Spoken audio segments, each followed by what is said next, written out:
ഇവിടെ ഒരു പീരങ്കിയൊക്കെ വെച്ചിട്ടുണ്ട്. അന്നത്തെ വളരെ ഡേഞ്ചറസ് ആയിട്ടുള്ളൊരു ആയുധമാണ് ഈ ഒരു പീരങ്കി. അപ്പോൾ ഇതൊരെണ്ണം മാത്രമേ ഇവിടെ കാണാനുള്ളൂ, ബാക്കിയുള്ളതെല്ലാം നശിച്ചു പോയിട്ടുണ്ടാവും. ഹായ്, ഞാനിപ്പോൾ ഉള്ളത് ദോഹയിൽ നിന്ന് ഏകദേശം 100 കിലോമീറ്റർ അകലെയാണ്. ഇവിടെ 2013 യുനെസ്കോ അംഗീകരിച്ച ഒരു വേൾഡ് ഹെറിറ്റേജ് സൈറ്റ് ഉണ്ട്, ഈ കാണുന്നതാണ്. ഖത്തറിൻ്റെ പഴയകാല വ്യാപാര ബന്ധങ്ങൾ മുഴുവൻ നടന്നിരുന്നത് ഈ ഒരു പട്ടണത്തെ കേന്ദ്രീകരിച്ചായിരുന്നു. ഈ ഒരു സൈറ്റിനോട് അനുബന്ധിച്ച് തന്നെ ഇവിടെ ഒരു ഫോർട്ടുണ്ട്, ഒരു അൽ സുബാര ഫോർട്ട് എന്ന് പറയുന്ന ഫോർട്ടാണ് നമ്മളിപ്പോൾ ഈ കണ്ടുകൊണ്ടിരിക്കുന്നത്.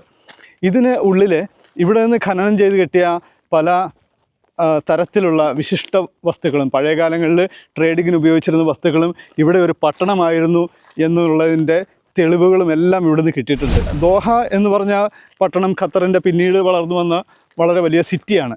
അതിനു മുന്നേ ഖത്തറിൻ്റെ വ്യാപാര ബന്ധങ്ങൾ മുഴുവൻ നടന്നിരുന്നത് ഈ അൽ സുബാര ഫോർട്ട് കേന്ദ്രീകരിച്ചിട്ടാണ്. ഈ വലിയ വലിയ സ്വപ്നങ്ങളുടെയൊക്കെ പുറകെ കിടക്കുമ്പോൾ നമ്മുടെ ചുറ്റുമുള്ള ചെറിയ സന്തോഷങ്ങളൊന്നും നമ്മുടെ കണ്ണിൽ പിടിക്കൂല. ശരിക്കും അതൊക്കെ എൻജോയ് ചെയ്താണ്ടല്ലോ സൂപ്പറാ. നിങ്ങൾ ദോഹയിലാണെങ്കിൽ തീർച്ചയായിട്ടും വന്ന് കാണേണ്ട ഒരു സൈറ്റ് തന്നെയാണ് ഈ അൽ സുബാര ഫോർട്ടും ഈ അൽ സുബാര ആർക്കിയോളജിക്കൽ സൈറ്റും ഒക്കെ. ഇവിടെ ഫോർട്ടിൻ്റെ അവിടുന്ന് ആർക്കിയോളജിക്കൽ സൈറ്റിലേക്ക് ട്രാൻസ്പോർട്ട് സർവീസ് ഉണ്ട്. ഇവിടുന്ന് ഒരു 2.5 കിലോമീറ്റർ പോയാൽ ആർക്കിയോളജിക്കൽ സൈറ്റ് കാണാനായിട്ട് സാധിക്കും. ഞാനിതുവരെ അങ്ങോട്ട് പോയിട്ടില്ല, എന്തായാലും അങ്ങോട്ട് പോയിട്ട് വേറൊരു വീഡിയോ ഒക്കെ ചെയ്യാം കേട്ടോ. വളരെ എന്താ പറയുക, അന്നത്തെ വളരെ ഡേഞ്ചറസ് ആയിട്ടുള്ളൊരു ആയുധമാണ് ഈ ഒരു പീരങ്കി.